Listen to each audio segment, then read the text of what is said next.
Selamat siang untuk kita semua. Gimana kabarnya hari ini?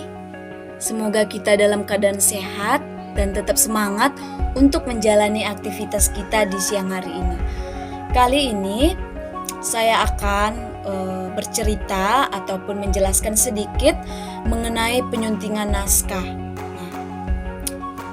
Apakah kita bisa semua menyunting naskah? Ya, tentu kita semua bisa untuk menyunting naskah. Tidak ada yang tidak bisa kalau kita mau belajar.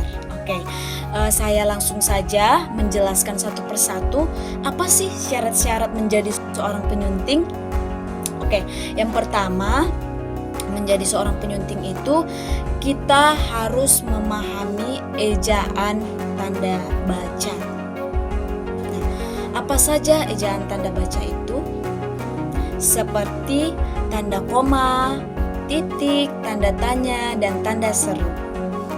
Nah, kita harus memahami itu dan kita harus tahu menempatkan di mana harus ditempatkan titik, di mana harus ditempatkan koma, di mana harus ditempatkan tanda tanya. Kita harus memahami itu. Dan yang kedua, kita memiliki sifat sabar.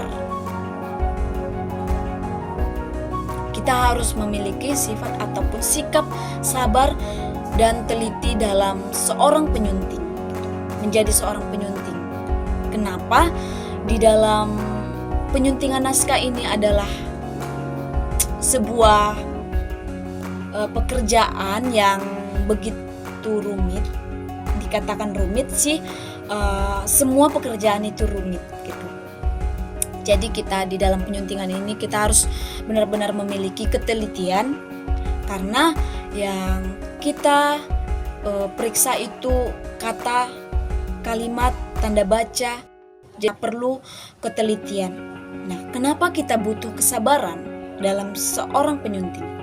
Karena kalau kita tidak memiliki sifat ataupun karakter sabar, kita akan terjerumus ke dalam emosional kita sendiri gitu. Jadi kita harus memiliki sikap teliti dan sabar. Ya. Yang ketiga itu kita harus menguasai tata bahasa. Ya. Kenapa kita menguasai tata bahasa?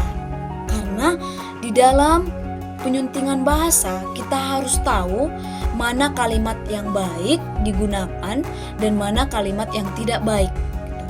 Kita harus bisa menyaring, memfilter.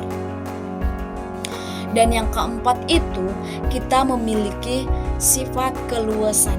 Nah, di dalam seorang penyuntingan ini kita harus aktif, proaktif, kita bertanya kepada penulis.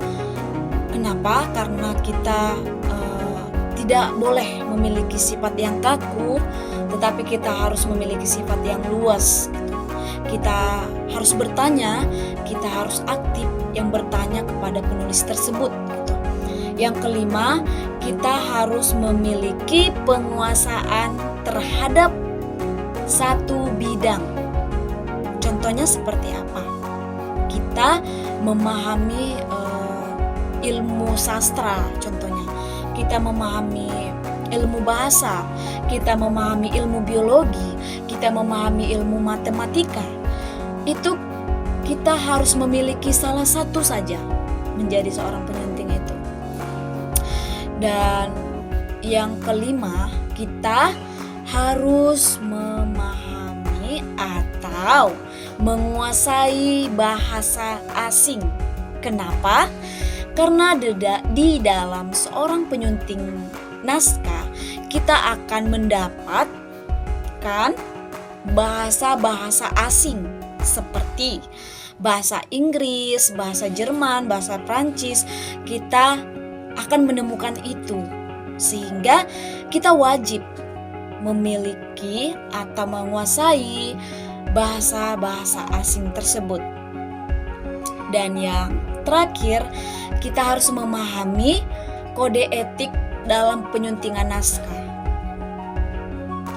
kode etik dalam penyuntingan naskah. Kita harus memahami itu dan tentu saja kita harus menjalani itu. Berikut syarat-syarat penyuntingan naskah. Ini saja yang bisa saya bagikan. Saya ceritakan secara singkat, padat.